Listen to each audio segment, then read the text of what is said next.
Olá, seja bem-vindo ao canal Matematicando. Hoje vamos tirar uma dúvida sobre regra de 3. No caso, a gente vai resolver especificamente uma questão envolvendo regra de 3 composta. Vamos com a gente. Joaquim e Emanuel decidiram viajar de carro para o Pantanal Mato Grossense. Joaquim, que já fez essa viagem, disse que viajando uma média de 8 horas por dia, a uma velocidade média de 60 km por hora, levou 6 dias. O que é que a gente vai fazer?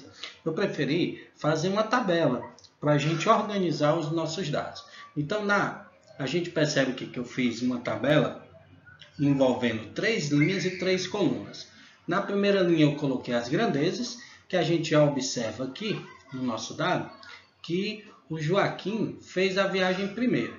Então, ele fez uma média de 8 horas por dia. Então, a gente coloca aqui 8 horas a uma velocidade média de 60 km por hora. Então, a gente coloca 60 nessa coluna, né? No caso, a primeira coluna e segunda linha. Levou 6 dias para chegar ao local. Então, 6 dias. Então, nessa segunda linha, a gente colocou o Joaquim. Agora, a gente vai ler a viagem feita pelo Emanuel. O Emanuel disse que iria dirigir 9 horas por dia, então a gente coloca o 9 aqui embaixo. A velocidade média de 80 km por hora. A gente observa que as unidades estão todas corretinhas. Aqui está 60 km por hora e aqui está 80 km por hora. Então a gente não precisa fazer transformações. Horas por dia, 8 e 9. E agora, supondo que somente Emanuel vai dirigir, a quantidade de dias que levarão para completar o percurso da viagem. Então, ele está perguntando a quantidade de dias que Emanuel vai completar essa viagem. Então, a gente não conhece esse valor. Então, quando a gente não conhece, a gente chama de x, é o valor desconhecido. Agora, o segundo passo, depois de anotar os dados, a gente vai verificar quais grandezas são diretamente proporcionais ao número de dias. Quando é diretamente proporcional, eu costumo colocar setinha para cima, certo? Isso quer dizer que é diretamente. Então, as outras que são diretas a ela, eu vou colocar do mesmo jeito a seta.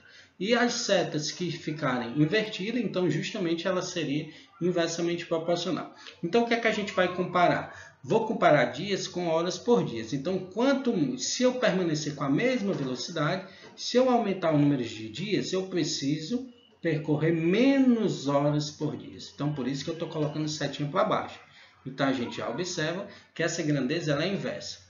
Se eu permanecer com a mesma quantidade de horas por dia, se eu aumentar o número de dias, eu preciso, para percorrer aquela distância, eu preciso de menor velocidade.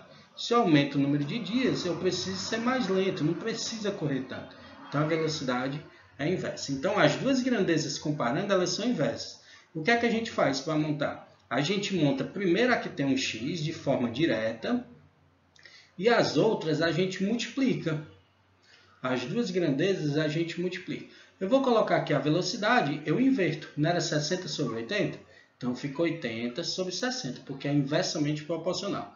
E horas por dia, que é 8 e 9, a gente inverte também. Então, fica 9 e 8. Agora, a gente vai simplificar. A gente vai cortar esse 0 com esse 0 e o 8 com o 8. Então, fica 1 e 1.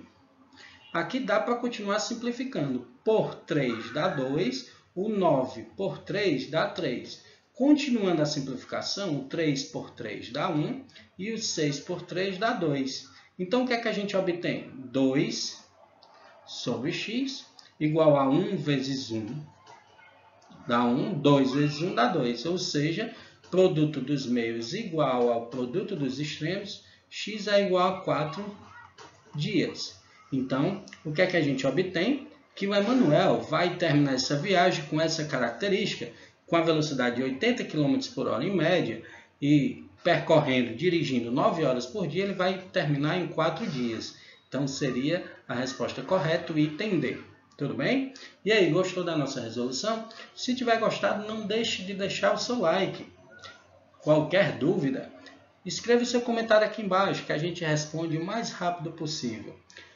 Vá se inscrever no nosso canal, não esqueça de acionar o sininho. Um forte abraço e até a próxima dúvida.